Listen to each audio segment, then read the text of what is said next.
Today can be the turning point in your life by making a simple decision. Fundamental questions of navigation. Where am I? Where am I going? And how do I get there from here? I invite the leaders of our planet to ask themselves these three questions before they make any crucial decisions. But if you don't make decisions, you're going to stay right where you are. We are all map makers. We are in a time of transition. If we're going to change, we have to change the direction that we're going. Our planet needs leaders who know where they want to go. When we change the direction we're going, then we want to make sure we're going in the right direction. Leaders who can see the big picture. Because if we're not, we're going to either go backwards or we're going to stay where we are. Recognizing the psychological and the spiritual shifts and changes that need to be made, often from the inside to the outside. To be able to shape your future, you have to be willing and able to change your paradigm. Complex journeys require navigation. The path to the truth is one such journey. This is your GPS.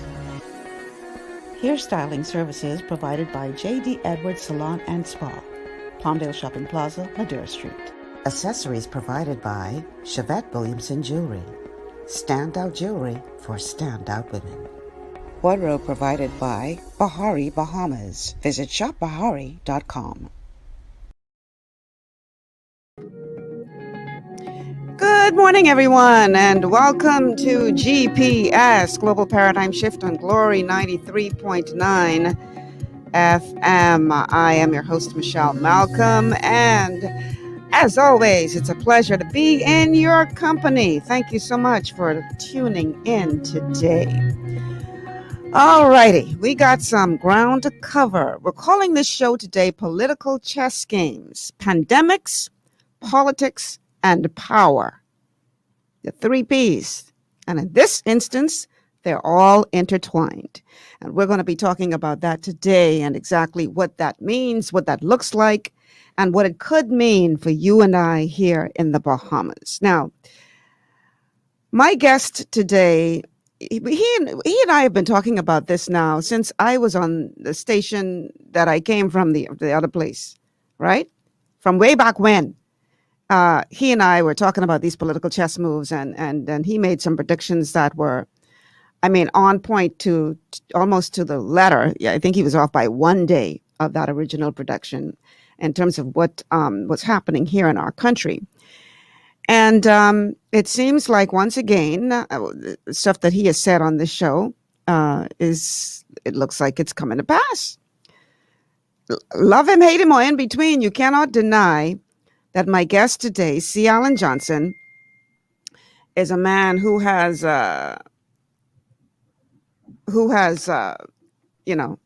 his finger on the pulse of what is happening in our country. And they don't call him the critical thinker for nothing.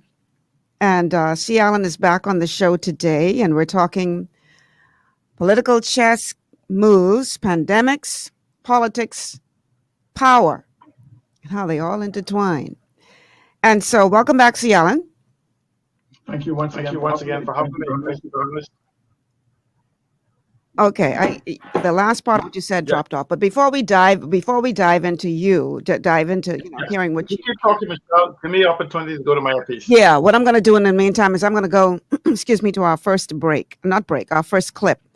Our first clip. To give you a bit of background information, I think it was on Sunday. The leader of the opposition held a press conference saying you'll need to go register to vote if you haven't done so already, because we're getting word that, I'm paraphrasing here, obviously, we're getting word that tomorrow, meaning Monday, may be your last opportunity to do so, because steps are about to be made to take us into this early election. So that's what happened on Sunday. Monday, a bunch of people went to register to vote. And of course, the media goes to the prime minister to ask him, well, what's happening? Because according to the leader of the opposition, you getting ready to make some moves. And so his response was, and let's go to that clip with the prime minister responding to, you don't have that one yet? Okay. Do you have any clips yet? Oh, okay. He's working on the clips. So I'll just explain to you what's happening. So that was Sunday. Sunday, the leader of the opposition called a press conference to say, we are hearing that ballot boxes have been taken to the Family Islands. We're being told that our embassies abroad are being told to stand by. We see where all of the paraphernalia is in place, the Free National Movement's paraphernalia is in place. And from what we are hearing, this man about to ring this bell. So if you haven't already done so, please go and register to vote. That was Sunday. This is what I came back home to, because remember now I was on a little mini vacation and came back home, and my phone is flooded with all of these messages and people forwarding this video to me of Brave Davis press conference and saying, boy, Michelle looked like UNC Allen was on to something. And so I've been hearing some say, boy, here, and it could be August. Some saying I hear it could be September. Somebody said to me, well, I understand that he said to, he meaning the prime minister, said to his some of his colleagues that when we come back to the House of Assembly in September, we're going to have some new faces with us. So all of this is pointing to this early election, right? So that was Sunday. Monday, a bunch of people flock to go and register to vote, and then the prime minister makes a statement. How we looking, Delton? We ready? That's a yes or a no. Almost? Okay. So the media goes to the prime minister and they say, well, you know, how do you respond to what the leader of the opposition said in his press conference? And in essence, what the prime minister says was, you know, he ain't the one who making the call. So I don't know why you're listening to him. Now we're going to hear the prime minister, because obviously I'm, you know, putting it in my own words. We're going to hear the clip from the prime minister as soon as Delton gives me the thumbs up to tell me it's ready to play. And we're also going to hear, in addition to that clip of the prime minister, and again, we're calling the show Political Chess Moves because there's so many pieces to this game that are now in motion, including actions that have been taken by the Speaker of the House, Halston Moultrie. So we're also going to hear a report in an interview he did with Eyewitness News about why he's doing what he's doing and how that all fits in. How we looking? Huh? The what? The one with the prime minister? The PM says only he knows the date. That's the one I'm looking for. Yeah, got it? Okay, let's go to that clip. It's not the prime minister. The prime minister makes those decisions, not him. That he will soon pull the trigger and announce an early election this week. I didn't say we will have an election now, you know. On Sunday, opposition leader Philip Davis revealed that he's gotten word that ballot boxes have arrived in the Family Islands and that embassies abroad have been put on notice. All signs, he says, that Dr. Hubert Minnis will soon ring the bell. Well, first of all, only the prime minister makes such a decision. The PLP, unfortunately, is always in denial, and they've demonstrated that. In 1992, when the FNM won the government, they were in denial and saying that it's only temporary. They demonstrated that again in 2007 when they refused to accept defeat. So I'm not surprised with the statement made by the leader of the opposition. However, Davis isn't the only one turning the rumor mill. House Speaker Halston Moultrie also predicts that Parliament may be dissolved as early as Tuesday, with an election date allegedly set for August 17th. The opposition leader believes difficulties hitting budget projections may be leading the prime minister to call a snap election. Davis is also suggesting that Dr. Minnis plans to increase taxes should the FNM. We will increase no such thing. We presented our budget already. We presented the financial program, the fiscal policies, and I'm happy to announce that the fiscal policies are working and we are ahead of our revenue projections. More than 12,000 new voters have been added to the register since 2017. And with talk of an early election brewing, Dr. Minnis has this message for young and first-time voters. The economy and their country is in the right path. They can see the economy is growing. They can see that we are opening doors for them. They know they are well, right-thinking individual, they're intelligent individual, and they know and recognize that the PLP and Davis are party and politicians of the past. Let's move to the future. Thank you. May God bless you. Have a good day. And let me add CL into the stream. I don't even know where to begin with that report, C. Allen. The man says, I'm the only one who knows the date. Well, we all know that. He says the PLP has always been in denial. I don't know what the examples that he brought forward as to his view of the PLP being in denial have anything to do with what we're talking about today. But he went back there and said the PLP always in denial. So I'm thinking that this election coming soon, I guess he's saying they in denial again. Yeah. What did you make of his response, C. Allen? I love when he speaks analogies and procrastination. He has a good tendency of convoluting, conflating, and bringing fallacy into the dialogue, into a perfect blend of linguistic contortionism whenever he speaks. Wow. But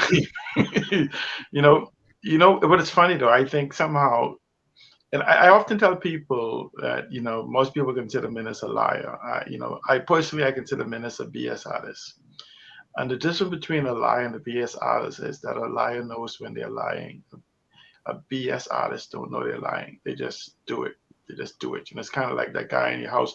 You have that friend, and you could say, "Man, I had a heart attack today." He goes, "Me too, man. I can remember one time when I died." They just go on. But what Minnis is that what Minnis somehow seems to not understand is that previously Minnis said, and he was very strong in it. He said it more than once, "I am not the one who knows the date or the time. We do."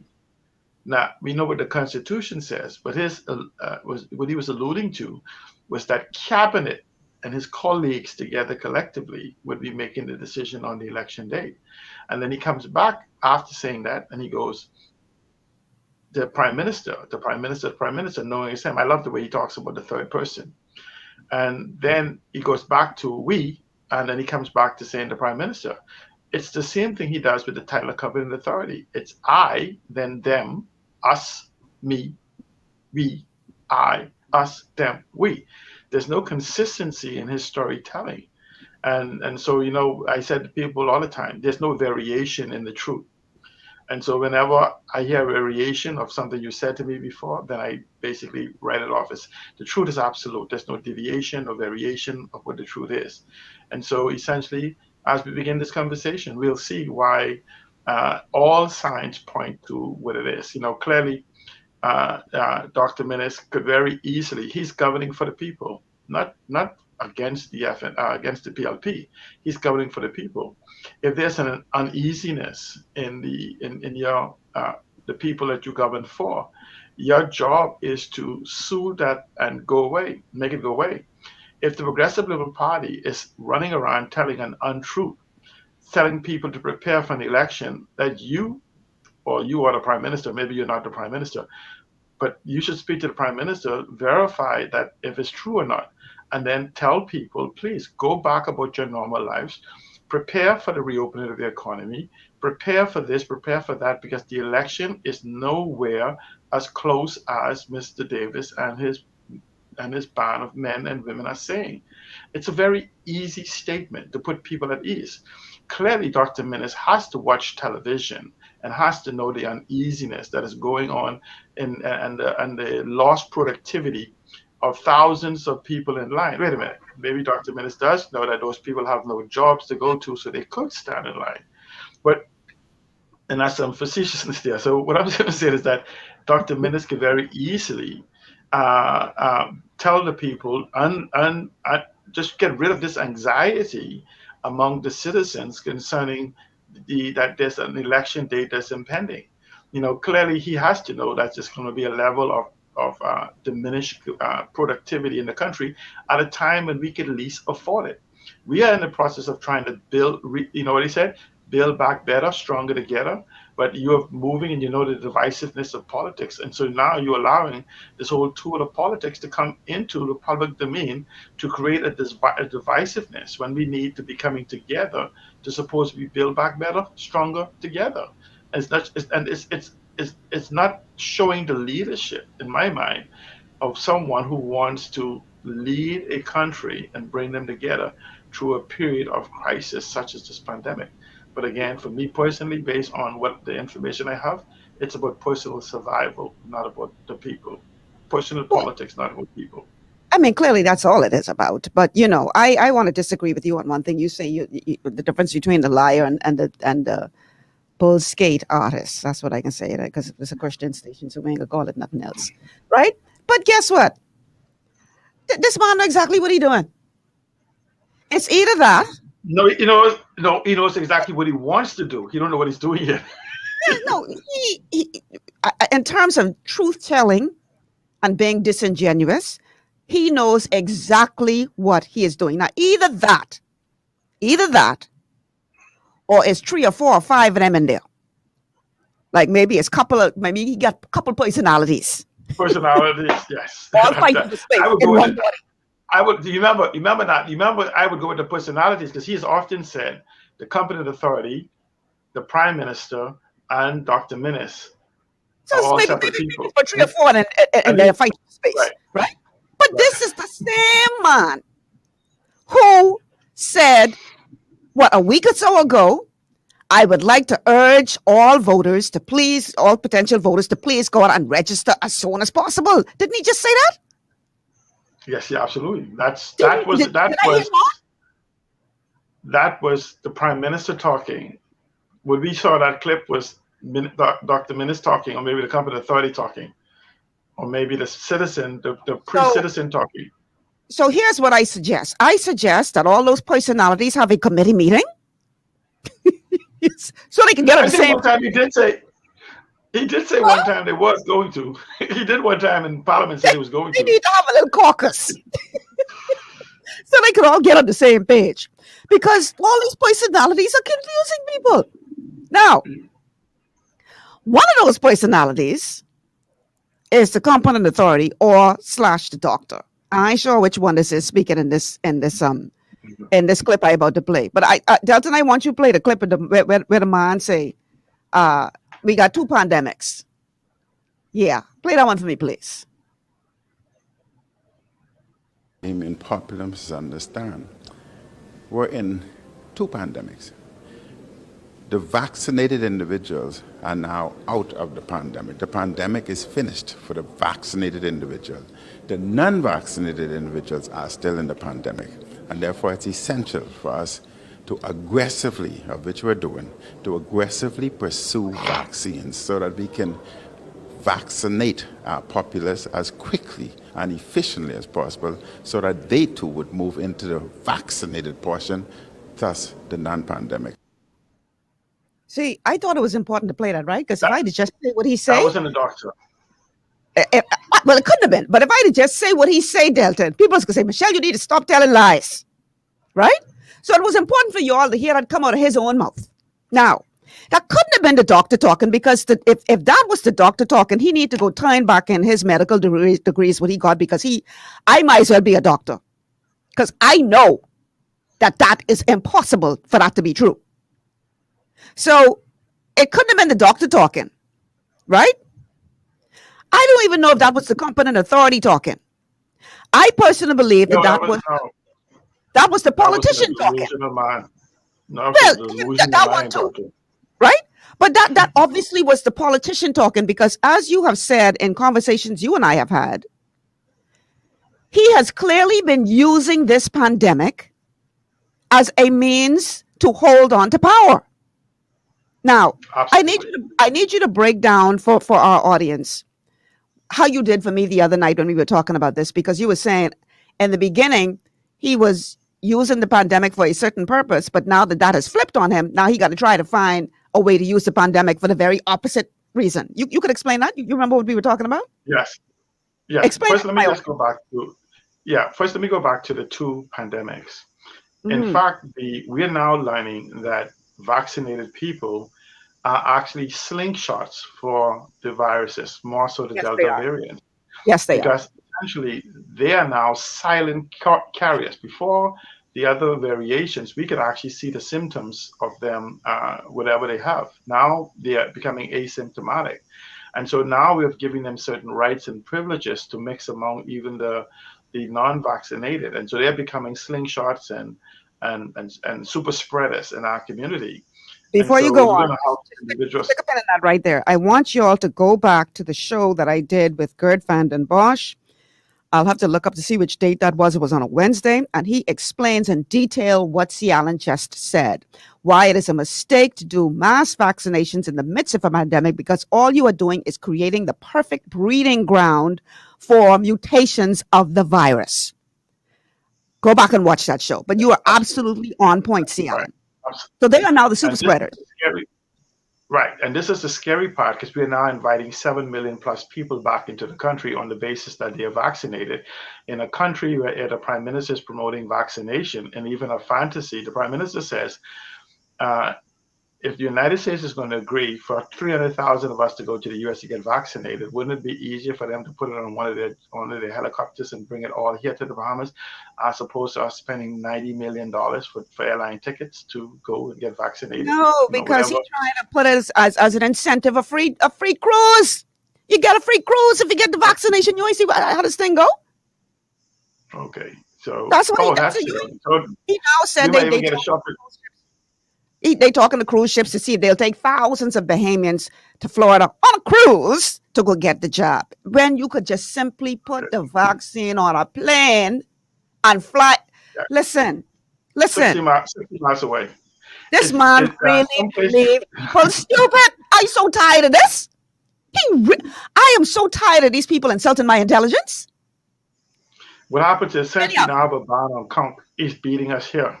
Man, look here. Conch don't get beat by this. I want you to break down for the audience, though, what you explained to me the other night, how on the one hand, the pandemic was working for him in one area, but now he got a problem because the same thing what he used to hold on to power now is turning on him, and now he got to figure out how to flip the switch.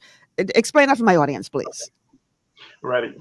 Okay, now this all began where the Free National Movement the Free National Movement hierarchy has a growing discontent for Hubert Minnis as leader of the party. Then comes the pandemic. So after Dorian, we had this pandemic. It was a godsend for Hubert Alexander Minnis, because he created this environment for competent authority. Now, if you actually begin to talk to constitutionalists, they would tell you it was never meant for one individual to actually be made a competent authority, but actually a collection of individuals. Hubert Alexander Minnis often makes this argument that he's not the competent authority, it's a group of people, but it goes against the very law that he had passed, making him the sole authority. Not no group of people, not no advisors, anything. He's the sole authority by the very law that was passed. So, you would insult the intelligence of people that say, I passed a law making myself the competent authority, but after the law is passed, you can read the law and the law is being applied, and you said, no, but I want you to believe something else.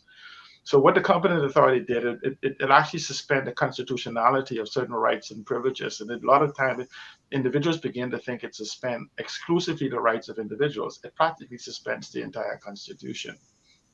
So essentially, Dr. Minnis then became the competent authority, and he's able to control the whole environment for which those individuals who would seek to remove him as prime minister will not have the ability to do so. At the same time, it gave him a power grab and allowed him to, we see his behavior as the one singular sole authority. He takes joy in his edicts of telling us when to go to sleep, when to get up, what stores to go to, how many of us. There's no science, there's no data, nothing to back it. and we've been waiting 18 months for it. And so we'll come back to why the economy isn't opening up yet. But again, Dr. Minnis had the protection of not allowing any type of meetings, no conventions, no conclaves, none of those things that has happened for the last 18 months for those individuals who had sought to remove Hubert Alexander Minnis through a convention or conclave in the Free National Movement. So he stopped that from happening. Many believe that, as Michelle, you and I have discussed the move for November of last year and February of this year to have Dr. Minnis move, a fatal mistake was made by those individuals. And I talk about those individuals who sought to remove Hubert Alexander Minnis. They chose to wait until May of this year to continue to move Dr. Minnis. As we've told you before, this has always been about political chess games where individuals was trying to grab power and individuals was trying to sustain the position in power. And so they were playing chess games back and forth. And so all the while we keep thinking the pandemic is about us and our health. Well, primarily the pandemic has been about a one man who's trying to maintain the position of prime minister. And so during that time, he has been able to suppress the Free National Movement, any move to have him removed. There's some individuals in the Free National Movement during the last opportunity to remove Minnis chose to simply say they would let him go for 1 year and 1 day, which would give him all the accompaniment of the prime ministerhood. They did not want to basically remove, felt they were close enough. They did not want to remove him until he experienced 4 years and 1 day, I think is the period for which he would have the benefits of the accompaniment of prime minister, such as a driver, a secretary, and all the goodies that goes along with it, and 50% of the pension. So they made a decision that the pandemic was not succeeding or going down, and they made a calculated move that the pandemic would have to be extended for another 6 months, which would have been right into the month of November. Now, for those of you who may not forget that Dr. Minnis promised aggressively in February, during the time they were trying to remove him as prime minister, somewhere around that period, that he and his chairman guaranteed there will be a convention this November. We must remember that the Free National Movement, from its inception, has always held a convention every 2 years without missing a single beat until Dr. Hubert Alexander Minnis became prime minister. And they've essentially held conventions based on his whim, or conclaves, or whatever it is. So, but they promised a full convention. Dr. Minnis promised a full convention around February. That's about the time they were trying to remove him. So he said, look, I'll give you all your convention in November. Carl Culmer came out afterwards, and he too promised that there will be a full convention in November. So those individuals went back into their plotting room, and they realized that if Dr. Minnis was to call another emergency lockdown, it would last for 6 months, which would put it right into the month of November. They give it some careful consideration, and these were the consideration. Now, the removal of Dr. Minnis requires that there be no emergency order in place.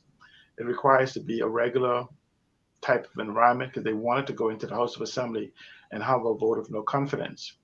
When Dr. Minnis began this so-called political exercise a few months ago, remember now, this whole dance about an early election began way before May. And this is where Michelle and I were absolutely correct in telling you before May that he was seeking to call an election before the budget.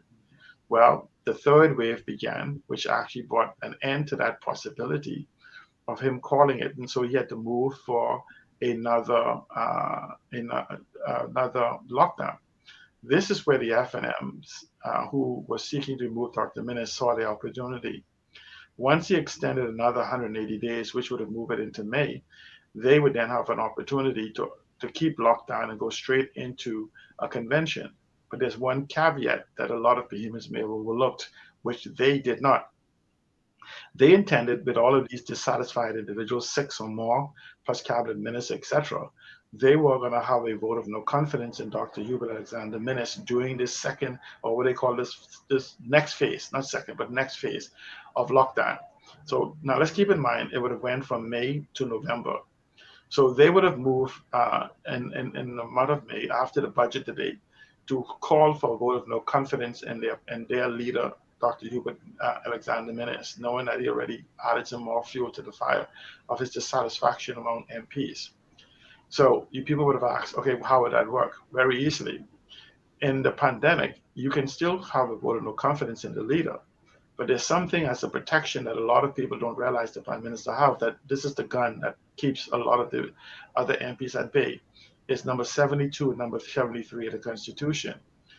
Upon having a vote of no confidence in the Prime Minister in the House of Assembly, if it is successful, and I'm going to come back to that, would give him three options.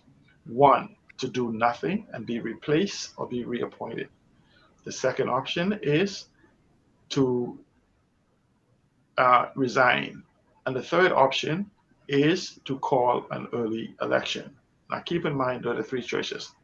Do nothing and be reappointed by the Governor General, or disappointed, put somebody else in place, to resign, and then they would choose a new leader, or to call the election. The stick that everybody anticipates, though we never use it, is that the Prime Minister would call an early election. He'd have 7 days to call to set a date for the election. So once the vote of no confidence happened, he'd have 7 days. Now, guess what happens? If the vote of no confidence is successful, they would essentially only have two choices on the table, and that would be for him to resign or do nothing and be replaced. You would ask, why would the third piece of the Constitution be taken away? Because if you look at the constitutionality of two things occurring at once, one is the pandemic. And so I'm sure, took counsel and realized that in the middle of a pandemic, during an emergency, as it is being used by Dr. Minnis, the Governor General will most likely not consent to an election in the middle of an emergency order in the height of a pandemic as defined by that emergency order. So number three off the table.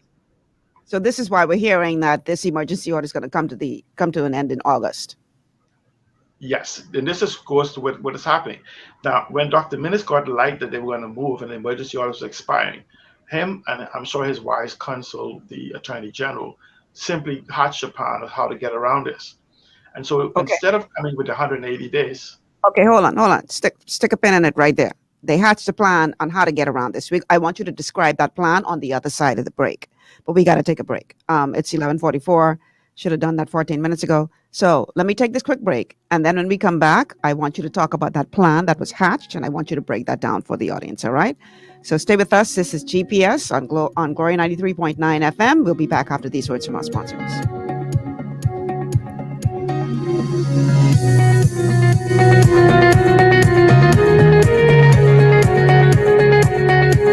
Glory 93.9 FM, the people's favorite gospel station. Excuse me. Good afternoon. Excuse me. Anybody have some American single dollars, please? Wait, shorty, you going for any?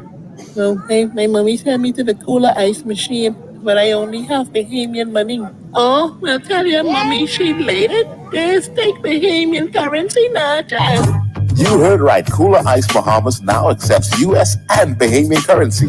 So pull up to any of our locations and get your freshly bagged ice for as low as $3. A Cooler Ice machine is right around the corner. So visit us at Arawaki, Montague Boat Ramp, Porter's Key Dock, Superwash locations, Nassau Street, Gibbs Corner, Wolf Road, Prince Charles Drive, Charles Sanders Highway, Soldier Road, Carmichael Road, and our 4 new locations: Superwash, Carmichael Road West, BPSU Building on Wolf Road, Rolls Auto on East Street South, and Joe Farrington Road, opposite Checkers Cafe. Cooler Ice Bahamas, fresh and ready whenever you are.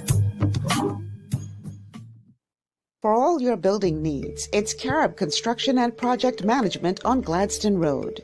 We build it all: schools, homes, hotels, and more, including structures requiring a Phase 3 electrical contractor. We also provide project management services. The first step towards your dream building begins at Carib Construction and Project Management. Call us at 376-1556 or 341-4466.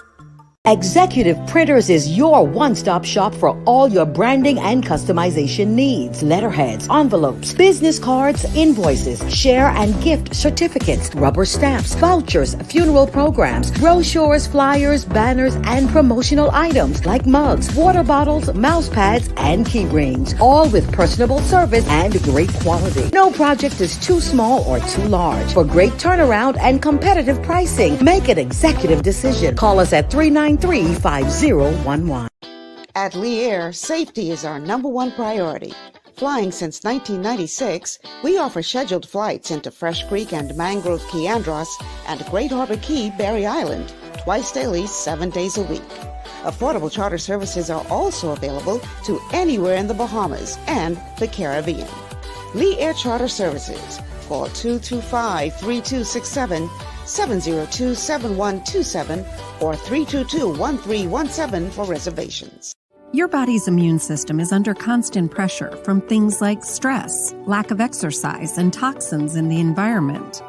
It's crucial to be proactive and support your immune system with the nutrients it needs to function effectively. But it's often hard to get these nutrients from food alone. Introducing fast-acting Zinc Plus Immune Support by Youngevity. Unlike zinc-only supplements, Zinc Plus Immune Support builds on the proven power of zinc and adds complementary nutrients to give your immune system extra support. Vitamin D helps balance the effects of zinc, while our proprietary blend of natural fruit and root extracts provides the extra help your immune system needs to work against daily stressors. And we've included Youngevity's exclusive plant-derived minerals to give your body the minerals it needs but can't get from food alone. And because Zinc Plus Immune Support is delivered in a great-tasting sugar-free berry-flavored lozenge, it encourages quicker absorption of all these nutrients into your body. Zinc Plus Immune Support. Zinc plus the extra support your body needs to promote a healthy immune system. To learn more, contact your Youngevity associate. This portion of GPS is brought to you by Alive. Alive. Believe in best. And by Tropical Gyros. Not just good food, it's an experience.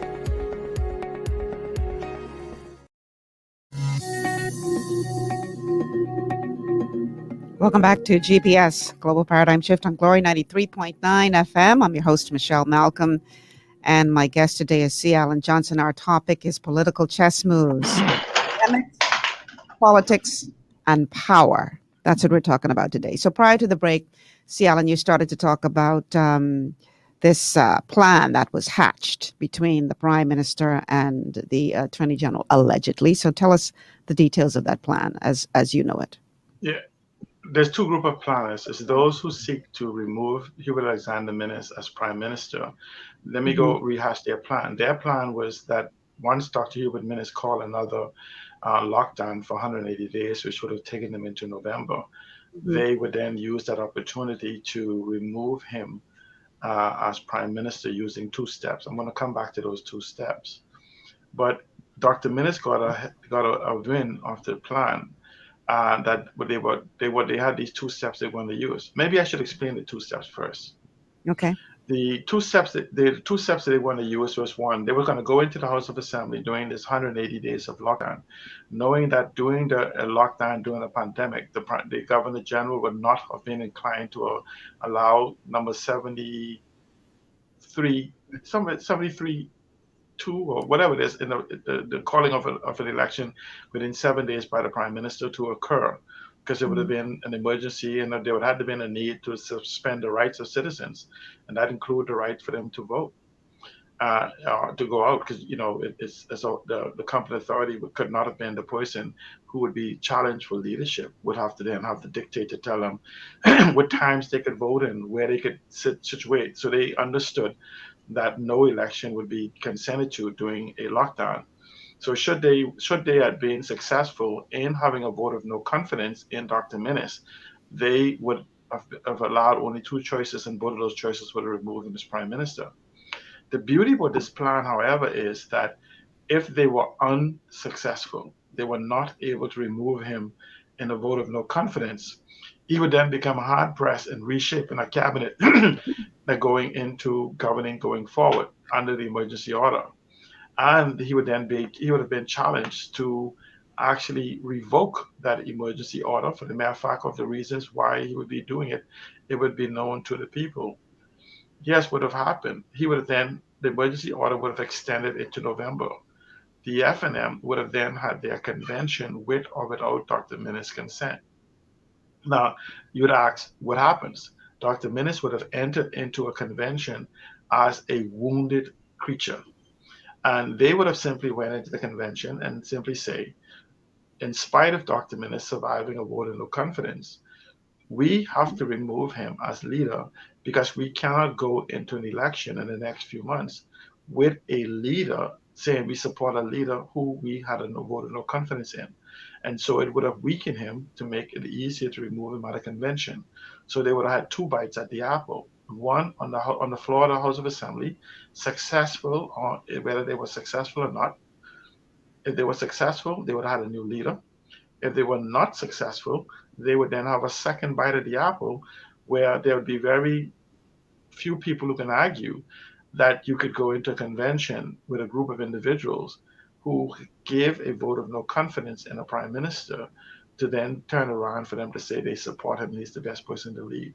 So the alternative would have been, even forcing the delegates to think about it, would be to remove Dr. Minnis from the leadership position. Dr. Minnis and his advisors, including I'm sure the Attorney General, got wind of this. So instead of allowing a full 180-day lockdown, you would see that they came back in May with a 90-day lockdown. And so the reason you'd ask, what was that 90-day? They knew immediately after that lockdown was to happen that we were going into the budget debate. And so essentially, once the budget debate was happening, if you notice, as soon as they passed the budget, immediately he suspended Parliament until 13 weeks into September, which went past the lockdown date. And I'm sure within that date of August 13th and September 23rd, they figured that they can call an early election. And this is where you saw the accelerated move towards preparation for that election, because Dr. Minnis is afraid to essentially go back into the House of Assembly, knowing that this plot is to remove him as leader of the party, either on the floor of the House of Assembly or in the convention. Now, let me just finish that story, and I'm going to tell you why some other factors play very important in this early election and why the pressure is to have a new leadership, because they don't believe there's a level of confidence in him.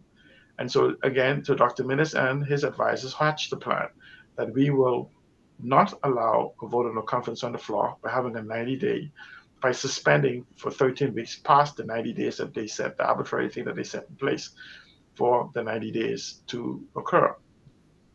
At the same time, simultaneously, there's a crisis in our country that's going on, and that is the crisis of economics. But if you looked at what Dr. Minnis had planned going back, this was all succinct, where he was pushing, and you could go back, and it's not my thing, that you could, the news media has it, you had the Minister of Health pushing a narrative that we were going to have herd immunity by August. Remember, he had no evidence, no data. No data. See, because that herd immunity, that they wanted people to have the confidence that they could go out and vote based on this early election day. Not only that, remember, C. Allen, herd immunity. You remember at first they were saying that you had to be, in order to get to herd immunity, everybody had to be vaccinated, right? And when they saw that wasn't happening, then all of a sudden the narrative changed. Oh, if you've already had COVID, then you have the antibodies, so you're protected. So now all of a sudden you included in this herd immunity. Go ahead. That was because, but if you look at the date of August, they want, and he kept saying by August. All of this plays into the after this date they already had in their head set for calling an election. And so they were trying to sell the thing. What they did not expect was the third wave. Now, for people, what people may not understand, we have actually went through a third wave, and we are actually now in a fourth wave. Okay, and so that third wave was very short, brief, and concentrated. And this variant, this Delta variant, has entered into our system, and no one can tell me otherwise, because we are now at double digits per day. Now, I want people to realize, here it is, when we had 1 and 2 people, 5 people on an island showing up with COVID, we were in total lockdown. We are having 180, 60, 70 per day. We have almost 1 person a day that is dying from COVID. And there's no discussion as to what we should do about procedures, because they are still fixated on having this election, and they do not want to sound the alarm, in spite of PAHO screaming, "Don't do it," in spite of the former Minister of Health indirectly saying we shouldn't, in spite of the doctors themselves for saying we are at capacity and we do not have the tools to facilitate any increase. We have now sending people over to Doctors Hospital, and they're in the process of re-engaging the tent that Samaritan Voice brought here. So instead of going back, instead of going back to governing, it's still stick with this election date. Yes, carry on, because again, it's about power and not about people. And so as far as Dr. Minnis is concerned, there's still a move to remove him as leader of their party, which essentially is removing as prime minister. And so he is literally willing to sacrifice dozens, if not hundreds of lives and individuals to being exposed to this fourth variant that he himself says is absolutely more contagious, more deadly, more everything. Yeah, everybody's screaming it. Yet you must have him carry on as usual. He's inviting COVID parties, vaccine parties and everything else. And so he's doing everything except the right thing in dealing with this issue. You don't hear us talking. We're talking about a lockdown that's about to expire on the 13th of August. Where is the legislation that he referred to that he said that we could govern without it? Now, remember now, here's a person who is now referring to you and saying we don't have to even bring no current new legislation. He's saying that we could operate under what exists. Well, isn't that then became a point that we could have operated under what exists for the last year, rather than the destruction that we have? And so you have the FNM trying to remove him, and Dr. Minnis trying to call an early election for a number of things, primarily to save his face. That's all. And the longer he stays in place, the more exposure to the incompetence under his leadership. Now, it's very important for fanatical supporters of the FNM to understand this argument I'm making. The FNM is not saying that they are not capable. The FNM hierarchy and other people are arguing they are capable, just not under the leadership of Dr. Hubert Alexander Minnis. And they believe by virtue of changing that leadership, they can have a dynamic shift in ideas, policies, and procedures that will actually create the environment for a viable economic recovery for citizens, to give them an opportunity to be reelected. But Dr. Minnis is playing save CYA, as we call it, cover your whatever, as we call it. And so they're trying to remove him, and he's trying to stay, and the country is dying in the process. Because Dr. Minnis will not shift back to what we elected him for, and that is one of governance, one of doing what is necessary for the survival of his people and the country as a whole. Now, and you ask, what do you mean by that? While the FNM is trying to remove him, he's trying to survive. Our economy is going to the dogs. We have no economic recovery report. On the 13th of August, our economy is going to reopen its fully against the advice of PAHO, the medical doctors, and all the advisors.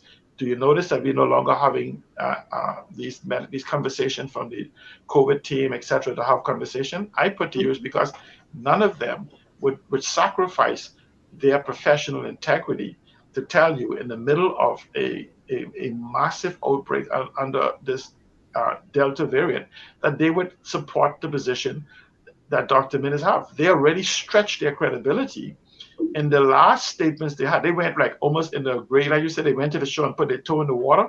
You're being very diplomatic when you say stretch their credibility. Right. I think that done pop. Right. But anyhow, continue. Right.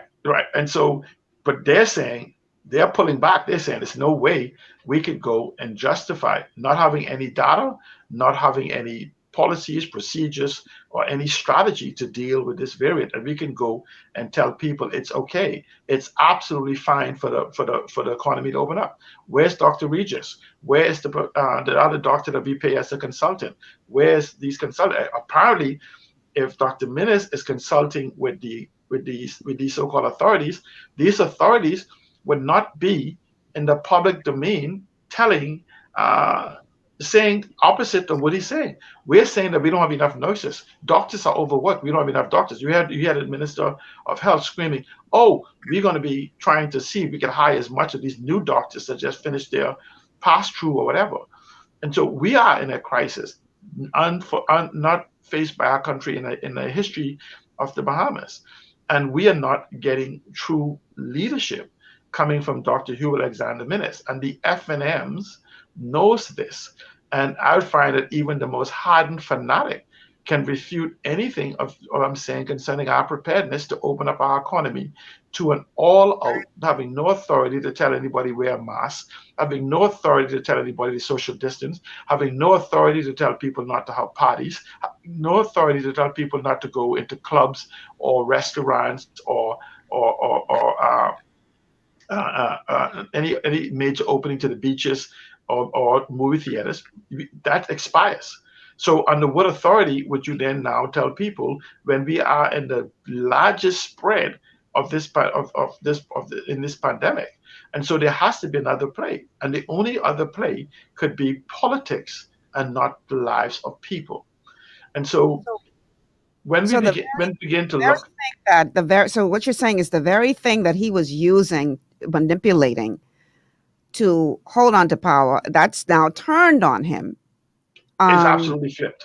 Yeah. Because for him now to make the argument that he's made for 18 months, if he is to be consistent, he will then have to face the very possibility of being the first prime minister to be removed artificially by his very peers as opposed to the electorate. So Dr. Minnis is simply taking the position he would rather the people remove him rather than to have his incompetency exposed or basically authenticated, because first, it's already been expressed in his removal as leader of a majority opposition. And so if you now move him as prime minister based on the same premise, you would then authenticate that he was incompetent as a leader in the country.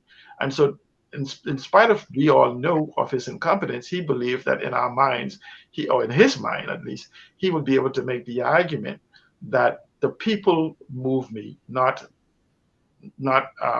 the people move the FNM, not me. Because he most likely, in his mind at least, win his seat. He maybe haven't learned from the lessons of Perry Gladstone Christie.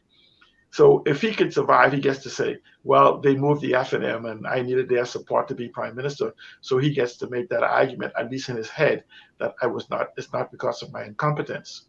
And so at the same time, our country is facing a crisis. If you can imagine, if we go for the next 6 months, that's 180 people, that's 180 mothers, fathers, aunties, children who will have lost their lives.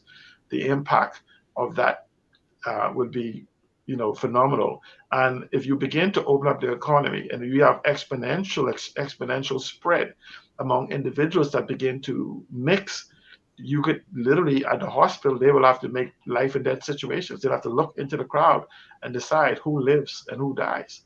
Because if you only have a limited amount of ventilators or oxygen generators or whatever it is they use in their treatment, you once you reach that capacity, you can't share it. And so if a person, for the lack of it, would die, then guess what? Some of us will have to die so Dr. Minnis could maintain his pride. And carry on. Yes, carry on, yes. Carry on. And party away. At the same time, inviting people into the country where you're requiring vehemence to test, to prove that they are COVID-free. and at the same time you're telling that this is not our opinion. The opinion is that vaccinated people are carriers. That's a fact. It's not a guessing. Okay, yeah. They are silent carriers, essentially potentially silent killers. And so we're not talking about 400,000 people for which we could bring it under control. We're talking about a variant where consistently individuals where people will enter the country in groups of thousands at a time, known as tourists. And we have no strategy for how behemoths. If you look at the news is a good example of our unpreparedness.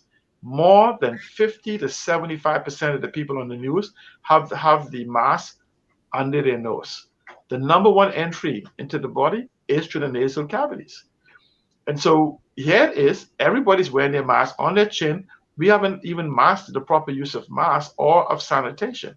And so so when the media carries this without correcting it, and you have news media people and even people they interviewed, it permeates a message that it's okay to wear it the way you're wearing it, which then leaves you to expose. If you're going to wear a mask on your chin or just over your mouth, save yourself the trouble. Don't wear the mask at all, because you've left the number one entry. I've seen people wearing the mask on their chin do this.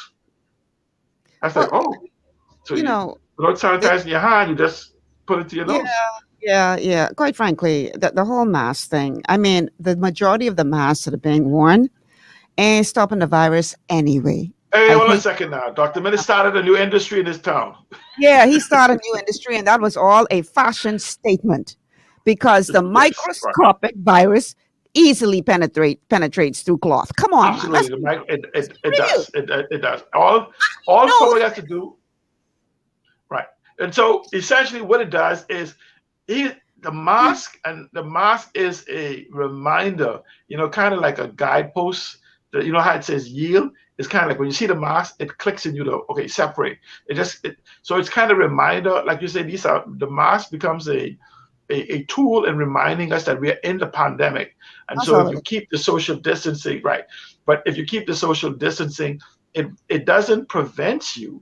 It gives you a certain level of reducing, like 25% or what. It's a very small reduction, but I guess it's like you say, a broken condom is better than none. I don't know. I don't know. This is a Christian station. Okay, sorry. It catches most of it. Okay, but all right. The problem is that now let's talk about. I don't know if we're close to a break or not, but the reason why we have an early election is also the reason why the FNM knows that they need a dynamic shift in policy concerning the economics. Remember, Dr. Minnis. Yeah. Stick a pen, because we do have to take a break. And we also have to talk in this political chess game about the move that the Speaker of the House made, because he made a move. Absolutely. We got to talk about that. So stick a pin in that thought. We're going to take this quick break. When we come back, we will continue the conversation about political chess moves. And I'm calling this pandemics, politics, and power. They are all intertwined. We'll be back after these words from our sponsors.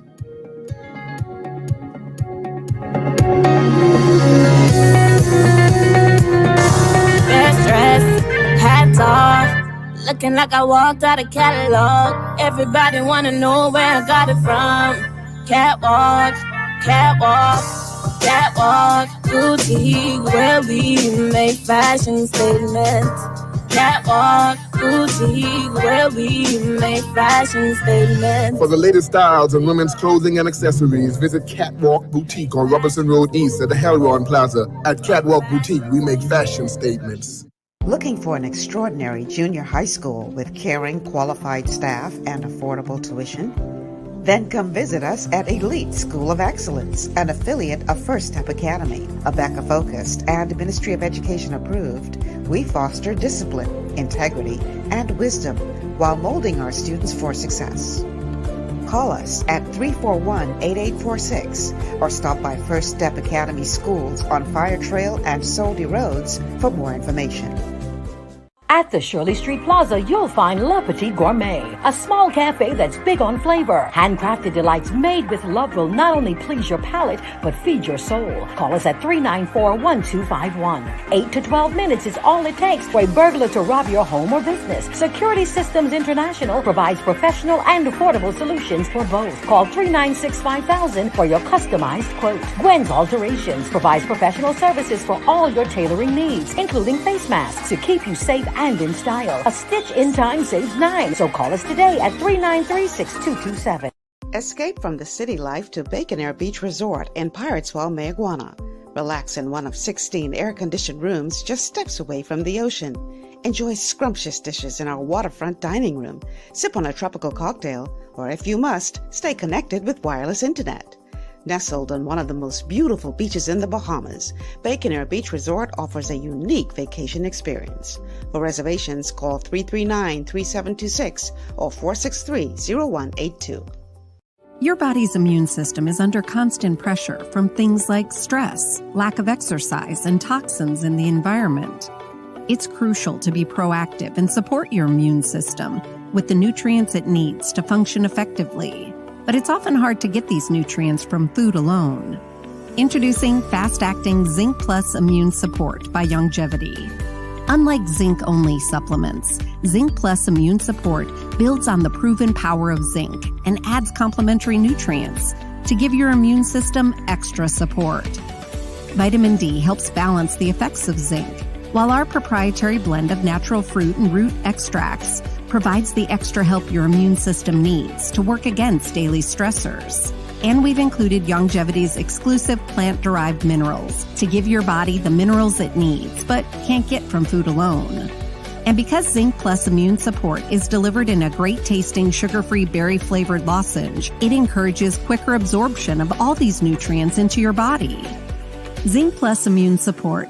Zinc plus the extra support your body needs to promote a healthy immune system. To learn more, contact your Longevity associate. This portion of GPS is brought to you by Easy Car Sales, home of the electric vehicle.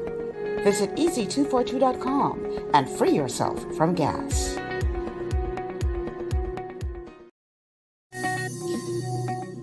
Welcome back to GPS, Global Paradigm Shift on Glory 93.9 FM. I'm your host, Michelle Malcolm. My guest today is C. Alan Johnson, and the topic of discussion is political chess moves. We're talking pandemics, politics, and power, and how they are all related.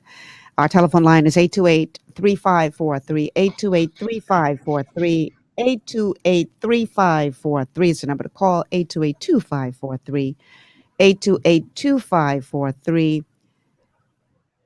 Is the text line. Now, prior to the break, I promised that we would have to speak briefly about the chess move made by the Speaker of the House, Halston Moultrie. Yeah, we all know that he's been at odds with the Prime Minister for a little while now. And a part of the problem that they have between each other is the Boundaries Commission report. Mr. Moultrie is of the view that there need to be changes made because some constituencies have, I think, up to 2,000 more voters than others, and he thinks that there needs to be some adjustments for the sake of parity. And apparently, the Prime Minister and others do not necessarily agree with that, and Mr. Moultrie believes that the reason why they don't agree with that is because he suspects that there may be some desire for gerrymandering. So let's go to this report by Eyewitness News, who got an exclusive interview with Mr. Moultrie about his chess move. Next general election be held by August 19th, while House Speaker Halston Moultrie seems to think so. In fact, in an interview with Eyewitness News, Moultrie says he believes the Prime Minister will dissolve the House following a cabinet meeting tomorrow. He listed several reasons why he thinks that will happen. I know that the government is under extreme pressure to be able to borrow the amount of monies that is required under the new budget. And I also received information that some of the external forces were putting the pressure on the government to get a new and fresh mandate from the people before such loans are made. But that's not the Speaker's only theory. The Prime Minister would be running out of time with respect to being able to call a snap election, because the law gives him a minimum of 21 days after the House is dissolved to give a date for the election, and a maximum of 30 days. And so when I started counting from, at that time, it was the 16th of July, I determined that for the Prime Minister to meet the legal requirements, he would have to dissolve the House by next week. Moutry also predicted that the Prime Minister will allow the emergency powers to lapse in order to be able to hold mass rallies and gatherings. However, he says he does not believe an early election will be in the FNM's favor. Because the longer the election is delayed, the more likely it is that the economy would have time to recover to make the circumstances better for the governing party. And that is why I believe it is bad for the governing party to go now. The House Speaker, who is also the chairman of the Boundaries Commission, says there are also major issues with the permanent register, and the government should wait to fix those before calling an election. I am not satisfied that the permanent register that we have has been properly scrutinized to the point where we can be comfortable that it is accurate and has been purge of dead persons since May 2017, and secondly, that the persons who are missing out of Abaco and Grand Bahama have been flagged on the register so that no one can come and impersonate them on election day and vote in their stead. All right, so that was the Speaker of the House, Halston Moultrie, in an interview with Eyewitness News, talking about the chess move that he has done. So, see, Alan, explain now the He's implication. 100% correct on everything he said. Yeah. Go ahead. What happens is Dr. Minnis is looking for these variances to give him an advantage politically. Let's go to them one by one. Mm-hmm. Halston Moultrie, the Speaker of the House, is absolutely correct concerning the external factors, which I was about to come to. Mm-hmm. They're concerned, the lenders, and this is verifiable, is concerned about the amount of money we have to pay. We have to borrow. We have done what is called smoke and mirrors for the last year. Mm-hmm. And I want people to understand the numbers that the Prime Minister has put forth as the Minister of Finance concerning our economic picture is pure fantasy. And here's why. I want people to imagine that we were locked down from March to March. Mind you, we've been locked down from March to May. At that particular time, we have had tourism and our economy at zero. The government expects to generate its revenue from the operation of that economy. If we had almost zero activity in our economy, where did the $3 billion come from that we need to run the country for that period of time? So if we are looking to bringing in $3 billion of revenue, and we were in total lockdown for 18 months, we would have to then assume, even if you give him 6 months of income, that somehow we were $3 billion short. That is not shown in our papers because miraculously, according to the finance, we have had the ability to make money just bing, a pop-up in the treasury somehow, somewhere. Because it could not have been from the tax revenues that came in from businesses. It could not have been from the imports, except for food that we had coming in. It could not have been from the personal spends from individuals who have all been without jobs for 18 months. So where does this money come from?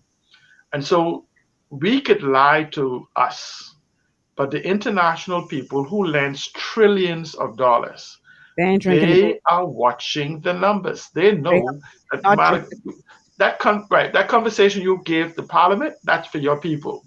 Yeah. Don't come into my office with that garbage because I know the numbers. I watch the inflow of money. I watch the outflow of money, and it's not there. Mm-hmm. So they're knowing that the Prime Minister now only has 9 months if you use the calling it by May, or less than a year. They know that any policy position that he takes to guarantee the loan could be reversed on the first day after the election by a next administration. Exactly. And they're looking for guarantees.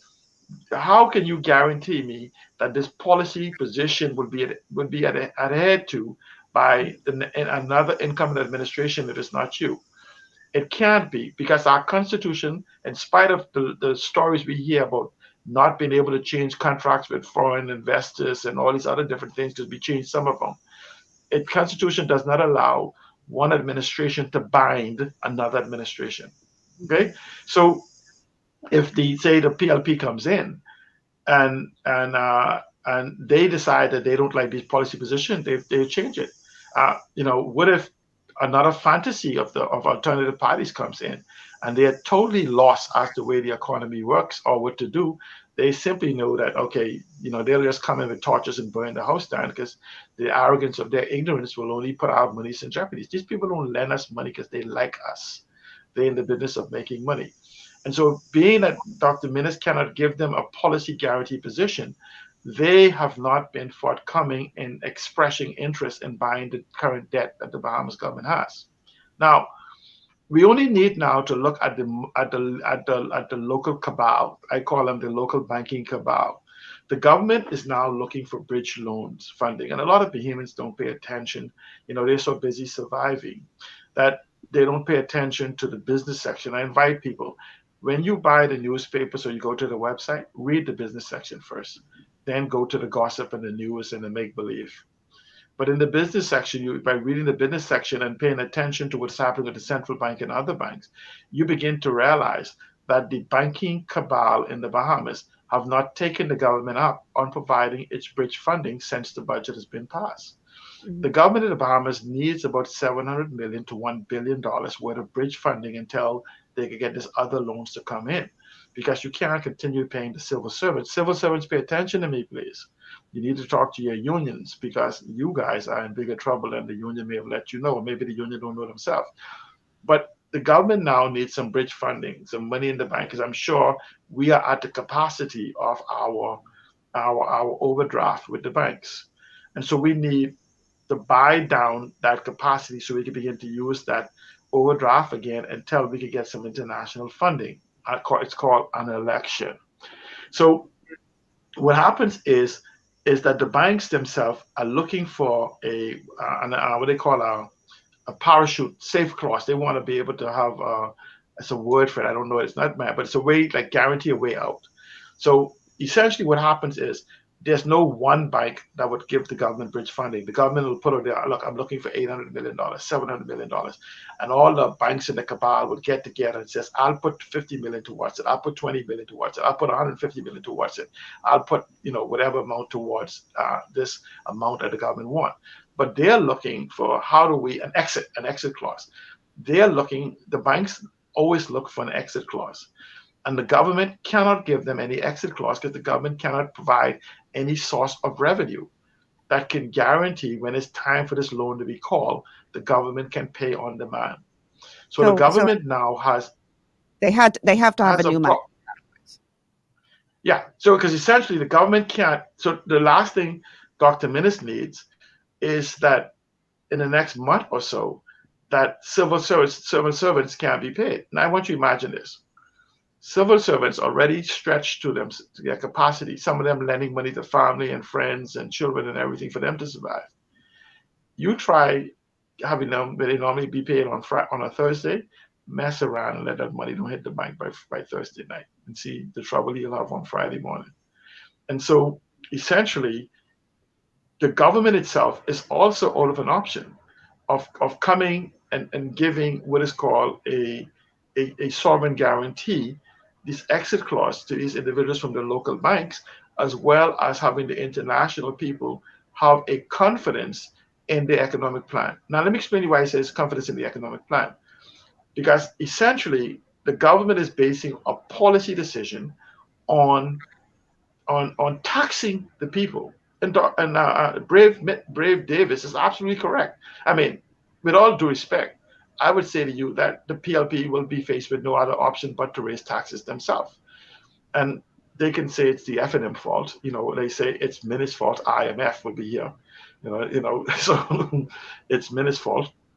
But essentially, in the absence of a growth plan, the international people will look for a means to raising revenue. The only way government raises revenue is through taxes, our government at least.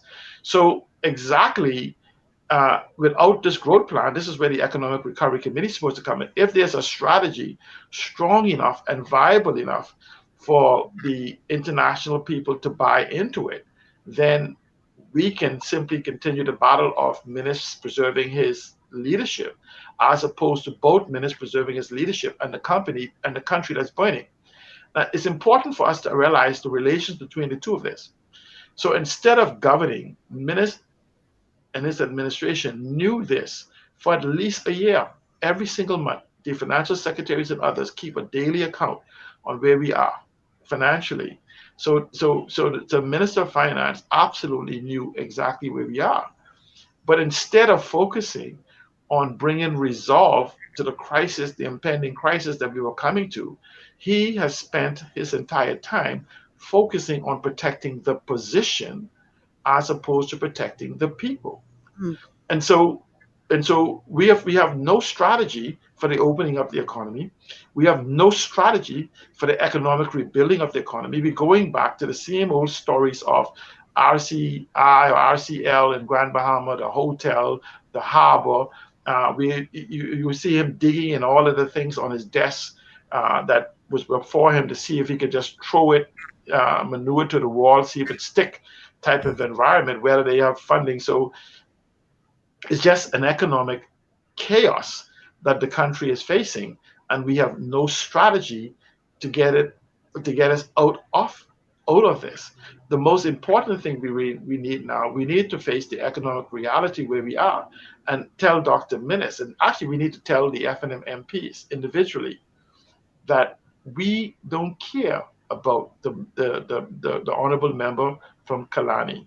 We care about the 399,999 of us surviving. There's an expression, when you go to work for certain intelligence agencies, they ask you, give me 1 minute, or less than a minute on this. They ask you a question. And Dr. Minnis, let me speak to you on this. When you go, they have an IQ, they have a test. I don't know what they call it. They ask you a question. If you and 99 individuals on the boat, I want people to listen to this question very carefully. If you and 99 individuals are on a boat, and you need to kill one person so that the rest can survive, can you? That's question number one. The question number two, if you and 99 people on the boat and you need to kill 10, is number two. What about 30? Number three. What about 50 is the fourth question. What about 75 is the next question. What about 90 is the next. Then it comes back to the first question. If you and 99 individuals on the boat, can you kill one of them for the individuals for the rest to survive? Notice the first question and the second question is the same. One has a caveat. If you cannot answer yes to every single one of those questions without explanation, then you will be disqualified to serve as in those intelligence agencies. And let me answer those questions for you. If you and 99 individuals on the boat and you can't kill one for the rest to survive, you all die. You can't kill 10 for the rest to survive. It didn't say might. It says if you don't kill 10, you all die. Can you kill 10? Yes, you have to. Yes, you have to kill 50. What if you have to kill 90 for 10 to survive rather than all dying? The most important question though, in that test is the final question. They ask you, if you, which is the same as the first question, if you and 99 individuals are on a boat and you need to kill one so that the rest can survive, can you? And the answer again is yes, same as number one. But it's a caveat to that question. They said to it, what if that one person is you? If you cannot sacrifice yourself so the rest of your team can survive, you're unqualified. So I'm saying to you, Dr. Minnis, if you want the Bahamas to survive, focus on governing, not on your position. That's what we sent you there for. And the Bahamas is at a critical role where leadership is needed. And we need individuals, and this is what leadership does. Leadership puts them in position to protect the people. That's your purpose of us sending you there, not for you to have some title or position. And so we are in a crisis right now where we need leadership that is willing to give themselves so that their country can survive. And we're not getting that in the House of Assembly today. We're not even getting that outside of the House of Assembly, added to the fact that those who are aspirants for leadership have no understanding of the position we're in, have no understanding of the position they seek, or just simply do not care. We may be just putting in a whole cadre of ministers into the House of Assembly, which is a dangerous precedent for us to take. We already took that precedent, dangerous for us to repeat, going into an economic crisis of such huge consequences. Our very existence as a country exists. We need right now the concept of that the collective intelligence of all of us is superior to some of us. And Dr. Minnis has now created a closed class of individuals. And he still has the opportunity to come to the Bahamian people and have a conversation with the Bahamian people and ask us to join him in saving the country so we can have a battle of intelligence in a year or so to see who is best to continue what he has started, as opposed to letting the house burn down so you could protect a title. We are in crisis, and we are playing the game of politics. We are playing of political survival as opposed to country. And this is why but the problem I say to the FNM is, if you want to hold integrity as the business class political party, those of you seeking to remove Dr. Minnis, we will forgive you if you tell us the truth. This is about us surviving. Because with the truth, we can challenge those of you. See, you're the best equipped to understand. And I would tell you, I would prefer to take someone in the middle of a battle than to try to change a soldier and have him become familiar with the strategy needed to win that battle. But in the absence of you telling me what's going on, we will have no choice but to replace you with someone that may not know what to do, because our survival depends on the truth. And so I'm simply saying, tell us, move with the no confidence with Dr. Minnis. The mere fact that you have the courage to move with the no confidence, even if you fail, will tell us that there is a crisis for us to rally around you in solving it. Because you can't just replace Dr. Minnis for replacing Dr. Minnis. You have to have a strategy as to what you're going to implement. But the question, C. Allen, is it too late for that? And is that why there is so much talk in the air now about an early election? Because is it to the point now where he's not going to give them an opportunity to have a vote of no confidence because he's going to take this thing to an election? I want you to ponder that. And then we have to take a quick break though. I want us to talk specifically about the impact of what Harley Moutry did in relation to that question. Has Harley's move now put Minnis in a position where his back is against the wall, even more so than it was? We're going to talk about that on the other side of the break. But we do have to take a break, y'all, because our sponsors are very important to us. So we're going to take this quick break.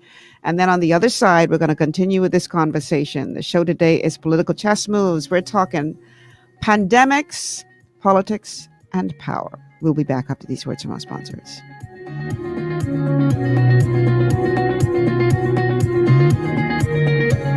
Glory 93.9 FM. We're chasing after God's glory.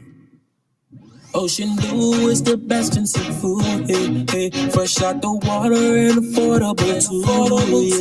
We got fish, conch, lobster, shrimp, everything you want. Ocean Blue got it. Ocean Blue, friendly and clean, best service you ever seen. Ocean Blue is the best in seafood. Hey. Fresh out the water and affordable too. Hey. Ocean Blue Seafood, we are here for you. Ocean Blue Seafood, no one else will do. Ocean Blue Seafood, located on Burnett Road. Contact us at 393-2160. Understanding your microbiome, also known as your gut ecosystem, can change everything you thought you knew about nutrition, digestion, immunity, and metabolism. Keeping your gut ecosystem healthy and balanced is essential. Ultimate Microbiome by Youngevity was specifically formulated to optimize this ecosystem. It provides the advanced support your gut needs through prebiotic, probiotic, and postbiotic supplementation.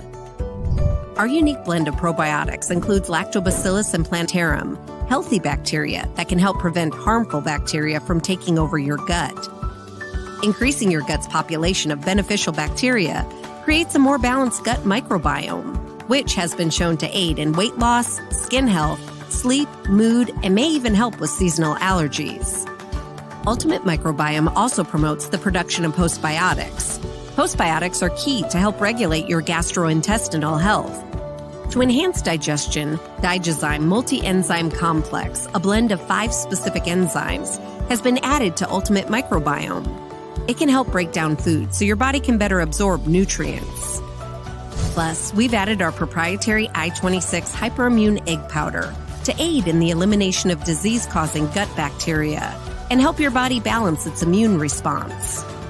Ultimate Microbiome, the scientific, proprietary, and holistic approach to gut health that helps optimize your body's entire gut ecosystem.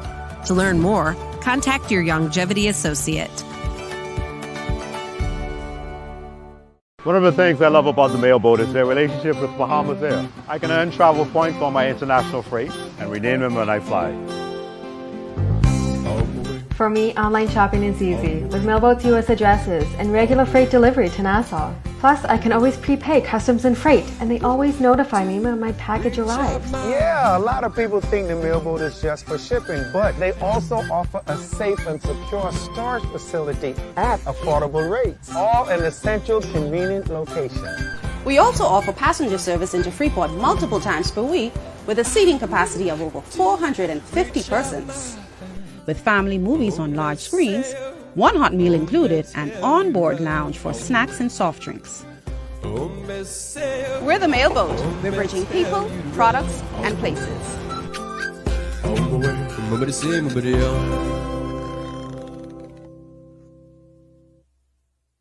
To stay healthy, it's crucial to make sure you get the nutrition you need every day. But it's difficult to get all your recommended vitamins and minerals from food alone. Even in the United States, 94% of people are deficient in at least one nutrient.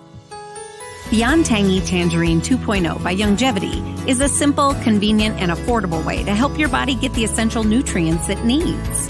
It's an advanced plant-driven multivitamin mineral complex that contains certified organic whole foods, trace minerals, and antioxidants. BTT 2.0 supports your body's natural defense system with a proprietary blend of energy-boosting and body-loving nutrients, plus prebiotics, probiotics, amino acids, and enzymes that support digestion.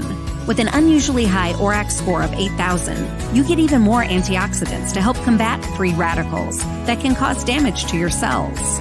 But to get the most benefit and value from any multivitamin, your body must be able to break down the nutrients so you can fully absorb them. Otherwise, they'll just pass through your system without doing any good. Beyond Tangy Tangerine 2.0 was specially formulated with synergizing cofactors to ensure you get maximum nutrient absorption.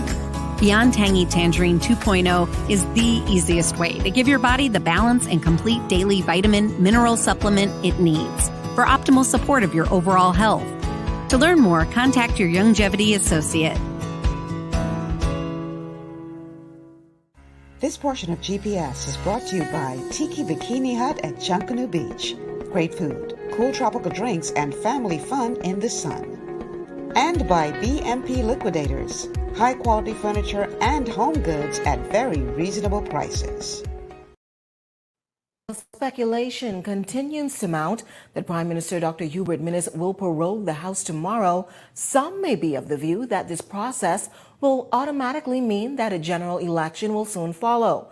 Our Theo Seeley has tonight the breakdown of what that process means and options for government moving forward if that happens tomorrow. He joins me live tonight from the lower chamber with that breakdown. Good evening, Theo. Good evening, Janaea. Tonight we are looking at the differentiation between the proroguing of House proceedings and its actual dissolution. Now, we know that there's been lots of talk in the political arena that the Prime Minister could very well move to prorogue the House tomorrow and make a move for the rumored snap election. But a chat with the parliamentary clerk, David Forbes, today indicated that even if the Prime Minister moves to prorogue the House tomorrow, it does not necessarily mean that he will make a move to dissolve it. And Forbes says the dissolution of Parliament is the only way that a general election can be called. When the House is prorogued, you really get to start the entire process all over again. So, for example, a matter that would have been discussed in this Parliament, one of the rules of parliamentary procedure is that you cannot discuss the same matter twice in the same session. So, in order for you to bring up that matter a second time, you need to prorogue the Parliament. But of course, prorogation does not mean an election or anything of the sort. Meantime, the dissolution of Parliament means a hard and fast halt to proceedings, and it is at this point that the electorate can expect the election bell to be rung. It should also be noted that the House can be dissolved without being prorogued.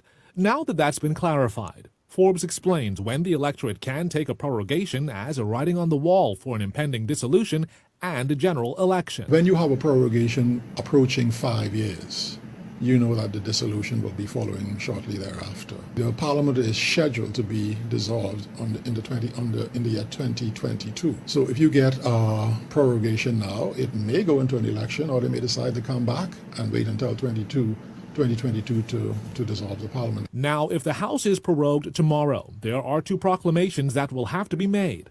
One to prorogue proceedings, and the other indicates the date that the House is to reconvene if it is not dissolved. Prorogation really gives the Prime Minister a considerable amount of flexibility in how he wants to proceed, what he wants to do, in terms of whether he may not be fully made up in his mind which date he wants the election to be on. So he has the next, until the prorogation sets, the time the prorogation set for the next sitting of the House. He has until that time to come with a dissolution so that everything will fall away. And that means if the Prime Minister does prorogue the House tomorrow and sets a new date to reconvene at any point this year, there's no timeline on when he would need to move to dissolve the Parliament. Sometimes it happens within a day or two. Sometimes it happens a week or two afterwards. But whatever that prorogation says, even if it sets a date for the next House of Assembly to meet, a dissolution supersedes all of that. 3 items for discussion on the table tonight for the Prime Minister to choose from. He can prorogue House proceedings tomorrow and choose to reconvene at a later point this year. Or he can choose to prorogue the House and then move to dissolve it, making room for that rumored snap election to be true. Then there's option number 3. The Prime Minister can simply dissolve the House proceedings tomorrow, which means that a general election is on the way. Okay, so see, Alan, that was a report from Eyewitness News. Which of those 3 you think the Prime Minister is going to go with? And how does the move that Harley Moultrie pulled affect that decision? Let me come back to Harley Moultrie, because it's very important, because Harley Moultrie ties into the first option, which I think would be the most reasonable thing to do. The first option is to prorogue, and that's simply to get rid of everything on the docket, and for the Prime Minister to put what is called an abbreviated agenda over the next 12 months that he has. And he does have 12 months. He has literally until August, I think, August 23rd of 2023, because the first sitting, first of all, Parliament is dissolved on the 5th anniversary of the first sitting of the House, which happened on the 23rd, I think, of 2017. So it's not May 10th. We are actually dealing with the 23rd of May for the first sitting. If he fails to notify the Governor General of a date by midnight of that night, it then flips into the Governor General setting the date. So right up until the midnight of the 23rd or 24th, whatever is the sitting, the Prime Minister can simply set the date a couple of weeks or a month away, whatever allowed by the Constitution, he can set it. So he has until that particular date. I think it goes straight until August, if I'm correct. But let's not debate that. And I'm simply saying that the Prime Minister can prorogue rather than proroguing, then dissolving, or simply dissolving, noting the crisis we're in, by simply setting an abbreviated agenda that actually brings an economic plan to the people. It brings in certain things that he wanted to address, such as campaign reform, the immigration reform, and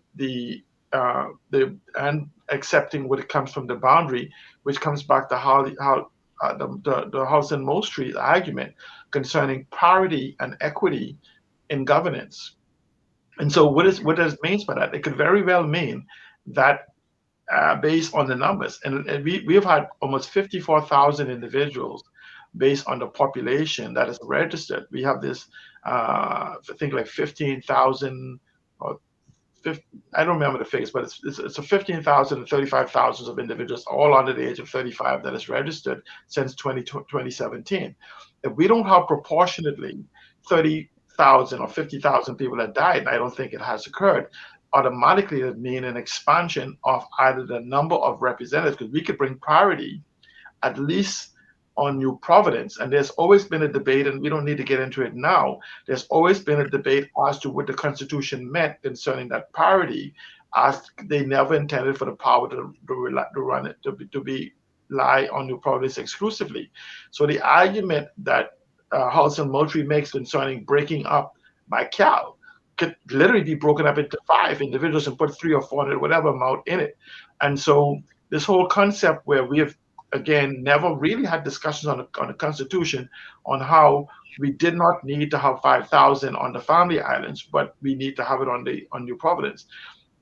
And it wanted when we talk about parity, it wanted parity all across the entire Bahamas, not just in constituencies.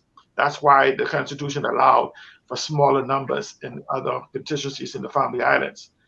But using the argument of parity across the board that House and Moultrie is using, you could very easily add about 5 to 6 seats to the Bahamas using the same numbers, or to increase the numbers to maybe 6,000 or 7,000. And then we maybe only need to add 1, 2, or 3 seats to the whole concept. Something the Prime Minister does not want in going to a snap election is to have the boundaries change and have the demographics of the individuals that you have to convince to re-elect you to change.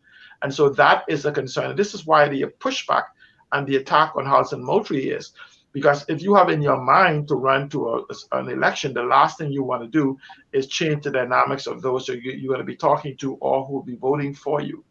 So House and Moultrie has a very powerful point. If we are in the business of governance when we elected you for 5 years, then let's fix the voters registration rule. And at the same time, we can digitize it. What we have to remember, had we not had the permanent register, we would have still had people going to register to vote right up until February or March of next year before the election is called. So that gives us insufficient time that if we want to fix this voters registration register, including digitizing it to get away from these paper documents, at the same time verifying, having a whole new verification with the passports and birth certificate and everything, having it done. Another fear that the Prime Minister has is the pending lawsuits concerning the fatherhood, giving citizenships to individuals. That could add another 25 to 35,000 people to the voters' roll of individuals who simply have to prove that their father was a Bahamian at the time of their birth. We could address the laws that is necessary in the same abbreviated Parole Parliament, and comes back with another speak from the throne to address the immigration issues, which is very pressing for Bahamians. And so we can address the immigration issue by digitizing a national ID, a voters registration, which the ID could solve at the same time, because you could have different IDs for different nationalities or different statuses in the country. It could be solved all of this right now in a matter of 6 months. But it doesn't give what is called political advantages to an individual that is seeking power as opposed to solving problems. And so the best thing on the place is follow House and Moultrie advice. Let's look at the boundaries. Let's purge the voters registration rule. Let's fix it. Let's digitize it. Let's bring an abbreviated agenda to Parliament that deals with 4, 5, 6 issues over the next year. And at the same time, let's then put a concentrated effort on the collective intelligence to invoke these economic recovery plan. Because I believe within the Bahamian people, there's sufficient intelligence amongst us to solve the crisis we're in if we remove it from the intellectual limitation of cabinet and family, friends, lovers, and influences. And let's do what's in the best interest of the country. But again, for me, in my personal opinion, I'm saying that the prime minister will choose politics and power over people, over the choice of the people. And that means? We will have an early poll, because in the absence of the prime minister having a solution to talk to the international vultures, or what do you call them? What do you call those little creatures that chase the lions? Hyenas are at the gate. They're not in the gate. They are at the gate.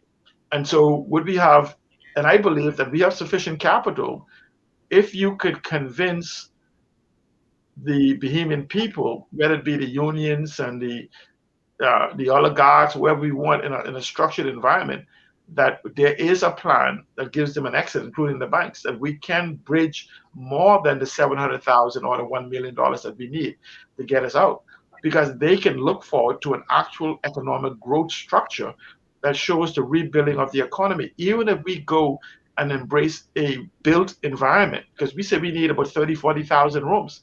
What about developing a strategy?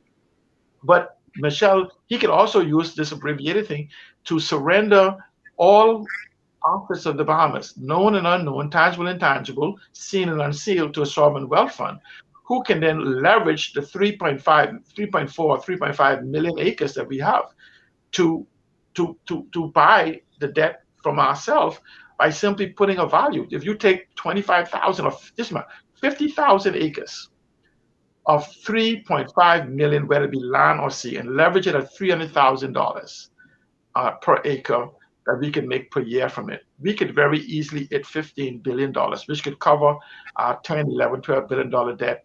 And we have a pension liability of $5 billion that we haven't talked about yet. You know, that money that we owe every month, we have to pay, we have to service this $5 billion worth of pension debt. And so, but we're not talking about the fullness of the crisis we're in to actually fix, to resolve it. And so, but if you look at that sovereign fund idea we have, we can then begin building those 20, 30,000 rooms using $20 billion, $30 billion, $25 billion of this sovereign fund. Because if you take the 2 million tourists, take 1 million tourists spending 1 week in the Bahamas, that's 1 million tourists spending 1 week in the Bahamas, right? Times that by 1,000, you end up with 1,000 million. That's 1 week per year that they will come and spend. So there's no money, there's no problem in money, but the problem in doing what I just said democratizes the economic structure in the Bahamas, which then democratizes the power structure in the Bahamas, because you would then have 1 million, probably you'll have 1,000 millionaires that will happen. So we can service our debt by restructuring our economy and putting the power in the hands of the people, putting the economics in the hands of the people, because the built environment that we need to build these 30,000 rooms, and these are not mega hotels, these are bed and breakfast and VRBOs, would actually carry the Bahamas for almost the next 5 to 10 years, just in the built, and we will build a purpose-built tourism model and a purpose-built hospitality model, recognizing that tourism is what people do. So we could build these experiences and the forts and everything else. We don't have to give them the way for management, that the sovereign fund will handle it. And then we can then come and embrace the hospitality is what people experience. Because we somehow don't understand that tourism is what people do and hospitality is what people experience. So when you look at the medical tourism and the sports tourism and the blue ocean and the wellness tourism and all these different models, religious tourism, we can create multiple tourism models in our country, hospitality models in our country, that then gives them things to do as part of the tourism, the tourism aspect of it, and actually surrender this economy to 20 or 30,000 families who will become millionaires in the next 10 years. You know, but a paradigm shift, a social contract that we don't want to talk about. You paint a beautiful picture. Beautiful picture. A possible picture. It's very possible. The colors and the shades and the hues, and just a beautiful picture. And it can be done now. Our reality is we have a leadership that loves power.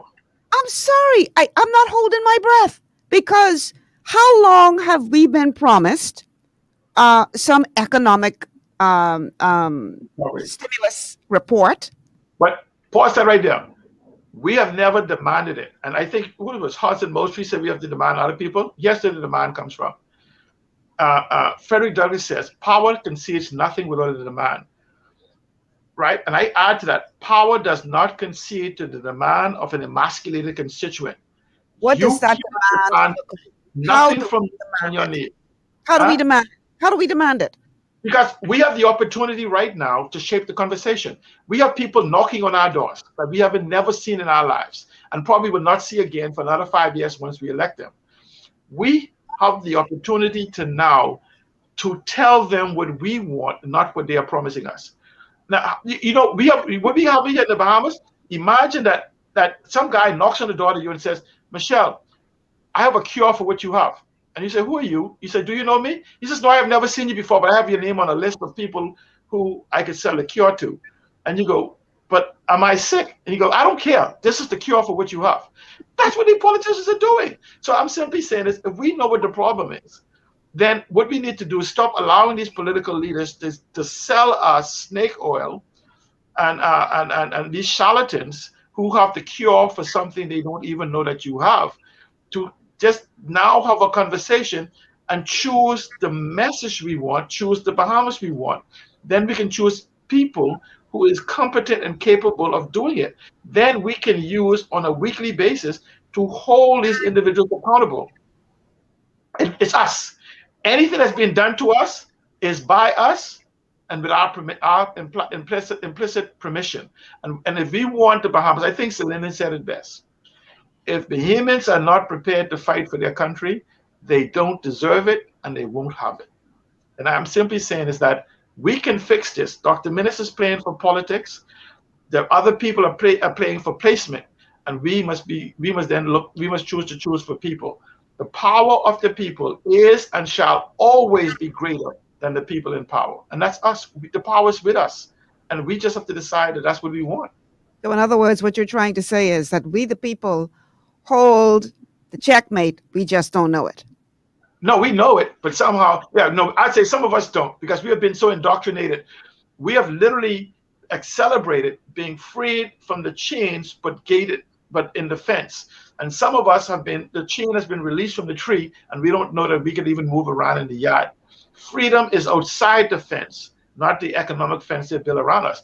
The problem is that fence being torn down gives us the ability to own this country. And that's the conversation we should be having. And we should see, ministers can't call in the election if we actually get up and begin to scream in our loud voice in unity and says, we won't take it anymore. And if you call an early election, we're gonna have to appoint an opposition party. Wow. As always, C. Allen, you packed a punch today. Thank you so much for all of the knowledge. I guess we all have to just wait and see what happens. We don't have to wait, no. We can start calling your MPs. Every time they knock on your door, call the radio shows, call everywhere, post on your Facebook page, everything, and simply say, we don't want an election, we want governance. Let them know that you want governance. And the fanatics, I want to say to you, the house is burning, and they're telling you the heat you're feeling is from the sun, not from the fire. Don't believe them. Good point to end on. Thank you so much, C. Allen, once again for helping us to make sense out of the madness that we see going on around us. Appreciate you, man. Thank you so much. Thank you. All right, guys, that's going to do it for today. Wow, that's a lot. I think I got to go watch the show a couple of times to try and unpack all of that and digest everything that C. Allen presented us today. A lot of information. We will all be waiting to see what the Prime Minister does. Very interesting. All right, that's going to do it. I'm Michelle Malcolm. Tomorrow is Wednesday, so we are going to have another Wellness Wednesday show. Don't miss it. Don't miss it. Be there. Going to be bringing you some very important information. Thanks so much for tuning in today, and I'll see you guys tomorrow. Have a good afternoon.